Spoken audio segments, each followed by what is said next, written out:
In physical training, there are certain techniques for developing strength and endurance. If used properly, tools such as ankle weights and weighted vests can be useful for that very purpose.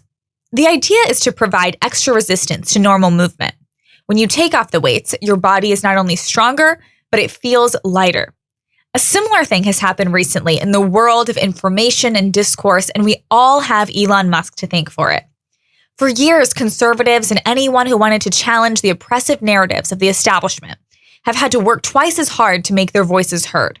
We've had to go to alternative social media sites, find new ways to put videos online or books into publication, and in some instances had to develop our own web forums or technology to enable payments. In terms of open and public online debate, conservatives have spent the past 6 years or so essentially underground. This is not so much a complaint as it is a statement of fact.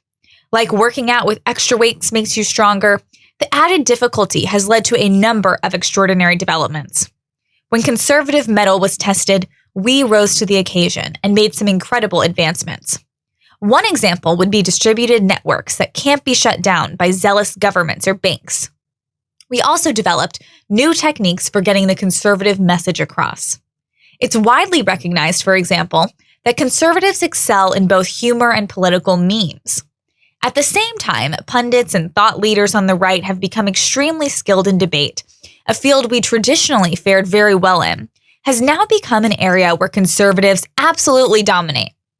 So now that Twitter is in the hands of Elon Musk and he is rolling back years of leftist bigotry, conservatives are re-entering the field looking like technically accomplished veteran verbal combatants. Meanwhile, for the past few years, the exact opposite has been happening on the left.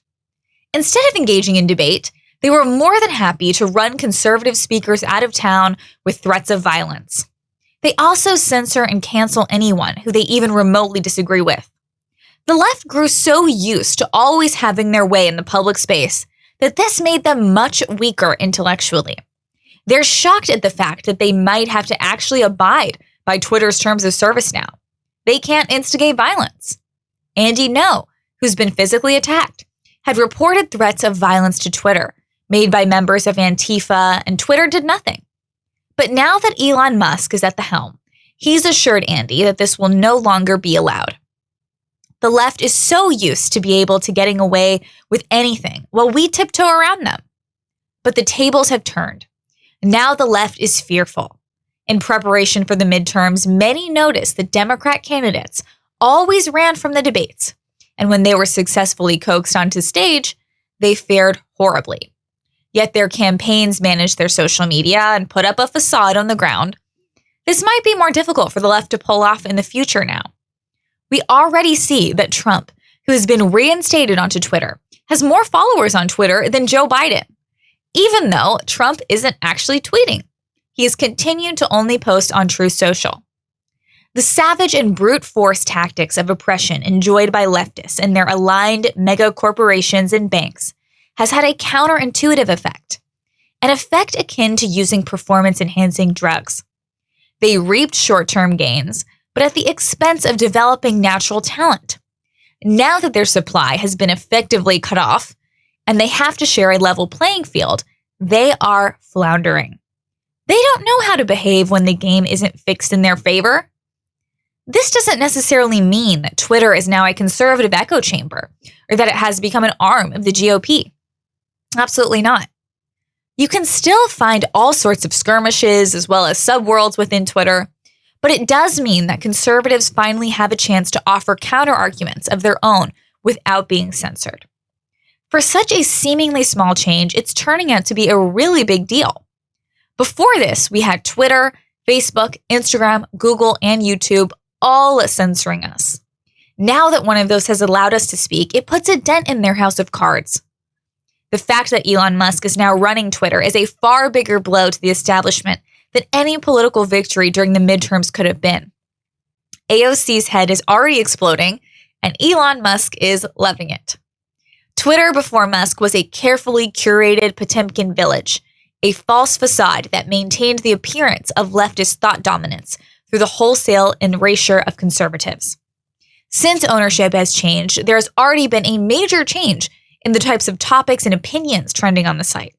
More people are talking openly and freely about things like medical data and other topics that can still get you banned off of sites like YouTube. Topics which, incidentally, I am more free to cover on my show Counterculture on Epic TV. So if you're interested in what it sounds like when I don't pull punches, I recommend you check it out. And speaking of forbidden topics, Musk has prioritized removing hashtags in accounts associated with a certain type of child-related criminal activity, a move that pre-Musk Twitter was suspiciously lax about. Looking at all these changes, the release of unfairly banned conservatives from Twitter jail, fighting a pernicious type of crime it once tolerated, and allowing a more organic flow to trending topics, it's clear to see how the site was curated previously. And fortunately, many of those long-haired, censorship-loving 20-year-olds have been fired from Twitter.